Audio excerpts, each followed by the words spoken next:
Please Talk About It Tuesday question is, can you speak about this hot stock I've been hearing about, the Forever battery? I'm hearing Wall Street predicts a 1,500% surge in electric car sales over the next 4 years because of this product. I don't know the name or ticker symbol of this stock. All right, so a long question, but I needed to read the entire question so that I can take you along a path to try to get a clear understanding of how to deal with new information and make good investment decisions.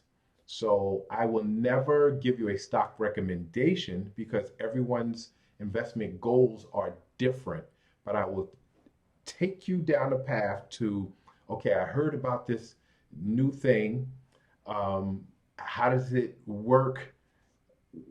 How much truth is there to this thing?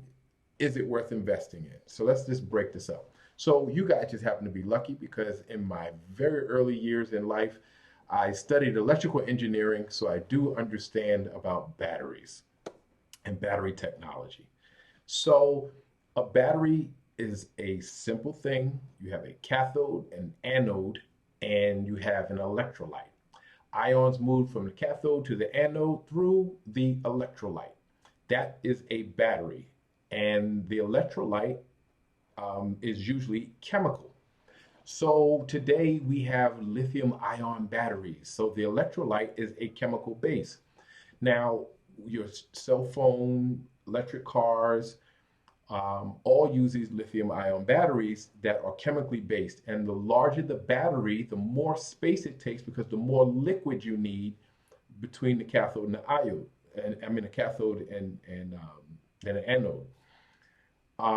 Unfortunately, the amount of space you can have is limited, right? And so we've pretty much reached the capacity of what batteries are capable of in that format. And so you will never be able to get your phone to charge much faster than it does now. You would never get the battery life to last much longer than it does now because we're at the end of the capacity of that particular technology.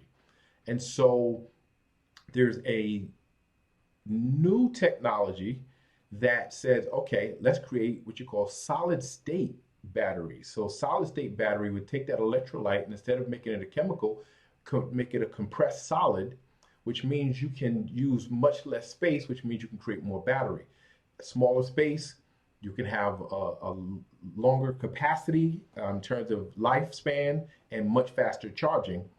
And so the Forever battery is an introduction to a solid state battery for electric vehicles and cell phones. So would that improve electric vehicles? Absolutely. So, hey, it sounds good so far.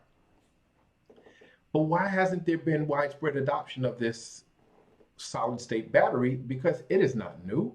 They've been talking about this since 2001 on a large scale. There have been companies who have been producing it since then. So we're talking about over 20 years that they've talked about the introduction of the solid state battery and have been working on improving it. One, it hasn't been adopted by electric vehicle companies because it is super expensive. It is more expensive than the current batteries that they're using, which in themselves are super expensive. And it is unreliable, meaning, and I don't want to get too heavy into technology, but they create these cracks in the solid state, which create shorts and makes the battery totally useless. So they haven't perfected the technology to prevent that from happening, and they haven't found a way to bring the cost down. And until it becomes widespread, the cost is still going to be high regardless. So what about this 1,500% surge? Anytime you hear 1,500%, it just sounds amazing, and you're thinking, does that mean I'll get 1,500% return on my money? So let's just, I don't know where that 1,500% number came about, and I don't know why they would attribute it to this particular battery. But if you look at legitimate research companies like Edison Electric Institute, right? So they're predicting by 2030 that there'll be about 26 million electric vehicles. When we talk about electric vehicles, we're talking about cars and light trucks. 26 million electric vehicles on the roads. Now, you might say in America, and you might say, wow, that that number is outrageous. It's a lot. It's a little more than 10% of the vehicles that will still be on the road. So they predict there will be about 259 million vehicles on the road, and 26 million of those, a little more than 10%, will actually be electric vehicles.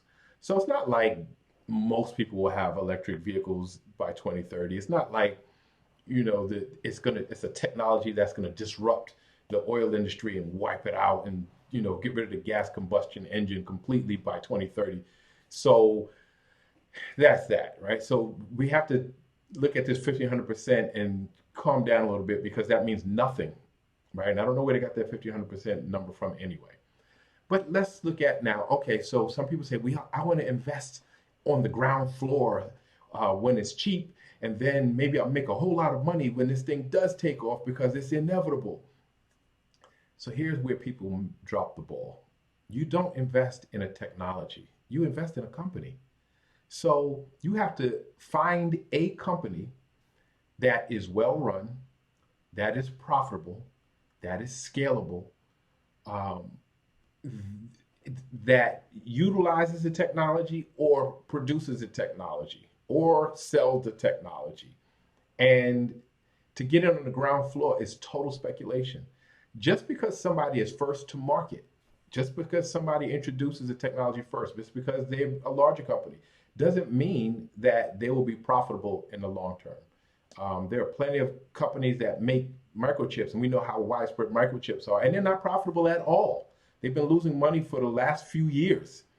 So just because there's a great new technology, and even if the technology will be widespread, doesn't mean the company that produces it, the companies that sell it, the companies that utilize it will be profitable.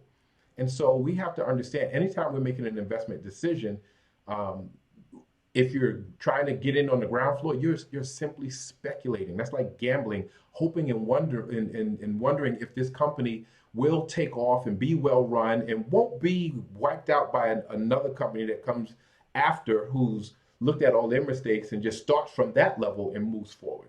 So there is no ticker symbol because it's not a company.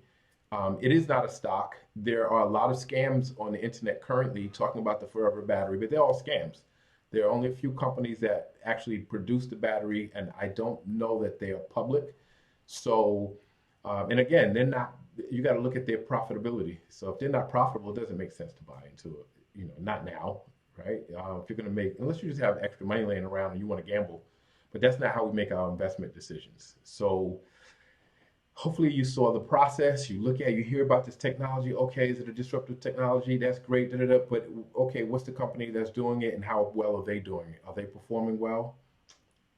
Then you make your decisions based on that, based on your investment goals. So hopefully that helps you out. I'd love to hear your opinions on this.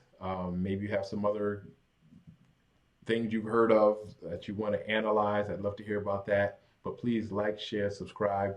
Keep the questions coming, and I'll see you next Tuesday.